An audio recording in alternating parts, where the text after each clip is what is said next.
नमस्कार, आप देख रहे हैं आगाज टाइम। मैं हूं आपके साथ सुहानी सिंह। कभी जिस बेटे को मां ने भूख सहकर पढ़ाया और उसी बेटे की तस्वीर आज खबरों में आतंक के नाम पर दिखाई जा रही है, यह सोचकर दिल कांप उठता है। पुलवामा के कोइलगांव में जब डॉक्टर उमर नबी डॉक्टर बना था तो हर घर में उसे मां की मेहनत का चमत्कार कहा गया। एक गरीब परिवार से निकला, मेहनत से मेडिकल एग्जाम पास किया, डॉक्टर बना, लोगों की जान बचाने की कस्में खाई। और ये कहानी तो उम्मीद देती है कि हर संघर्षरत बच्चों को उस पर कहानी का अंत अब बारूद और अब बता दे कि अविश्वास के धुएं में घिरा हुआ है। ये सिर्फ एक डॉक्टर के भटकने की कहानी नहीं है, ये उस समाज के लिए भी सवाल है जो पढ़ाई और सफलता के पीछे भागते भागते शायद मनुष्य बनने के पाठ कहीं खो देता है।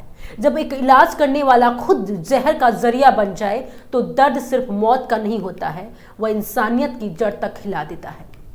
दक्षिण कश्मीर के पुलवामा जिले से कोइलगांव के रहने वाला डॉक्टर उमर नबी कभी इलाके का सबसे होनहार लड़का माना जाता था।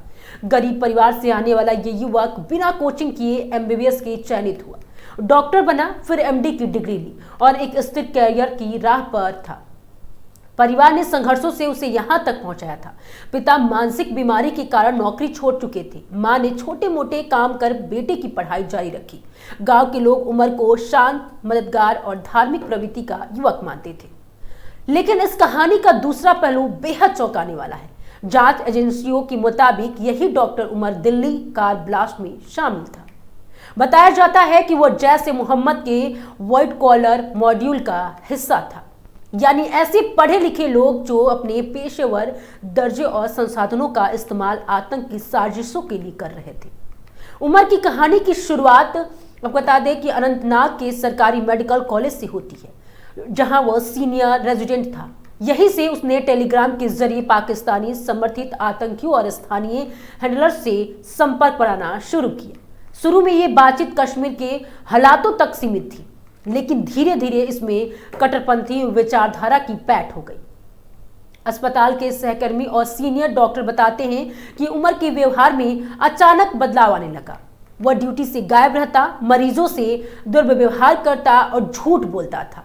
शिकायतों के बाद उसे बर्खास्त कर दिया गया।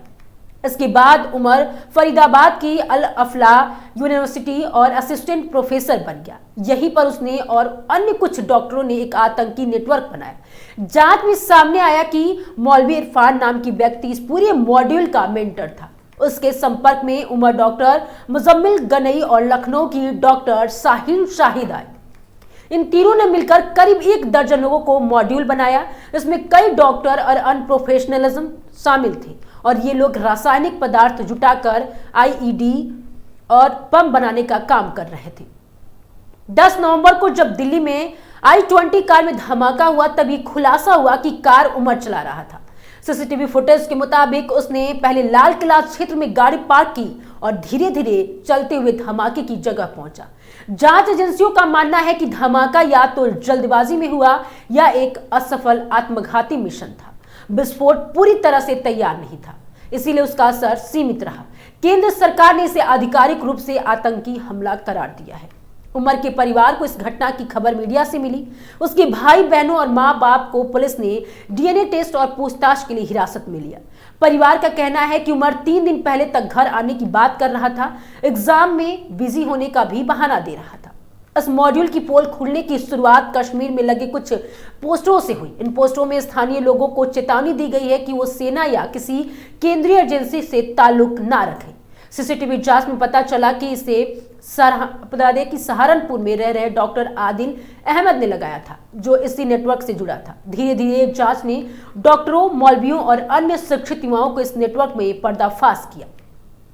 वर्तमान में कई डॉक्टरों को हिरासत में लिया गया, जिनमें डॉक्टर अजहर अहमद नाइक और डॉक्टर हमीद फयाज, मोहम्मद यूसुफ फलाही और श्रीनगर के डॉक्टर आपको बता दें कि तजामुल मलिक शामिल है।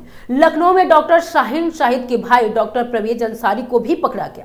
एजेंसियां मानती हैं कि यह मॉड्यूल पूरी तरह से खत्म नहीं हुआ है और इसके कई सदस्य अभी भी फरार हैं।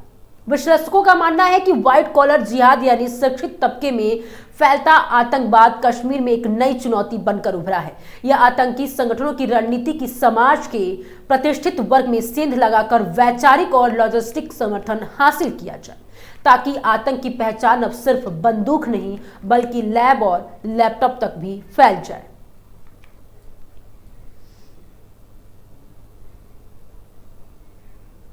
डॉक्टर उमर का रास्ता चाहे जो रहा हो, लेकिन इस कहानी में सबसे गहरी चोट इंसानियत पर लगी है। एक मां के सपना बिखरा, एक गांव का विश्वास टूटा, एक देश ने फिर देखा कि आतंक अब सिर्फ बंदूक में नहीं दिमागों में भी पलने लगा है। लेकिन हमें यह भूलना नहीं चाहिए कि एक गलती पूरे कौम या पेशा दोषी नहीं हो जाता। यह वक्त है अपने समाज की आत्मा को टटोलने का, बच्चों को सिर्फ डिग्री नहीं दिशा दिखाने का और सिखाने का।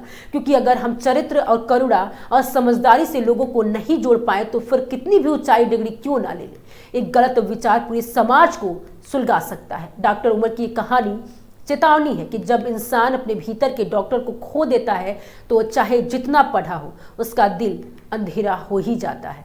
आपको हमारा ये वीडियो कैसा लगा हमें कमेंट करके जरूर बताएं और देखते रहें आगाज टाइम्स।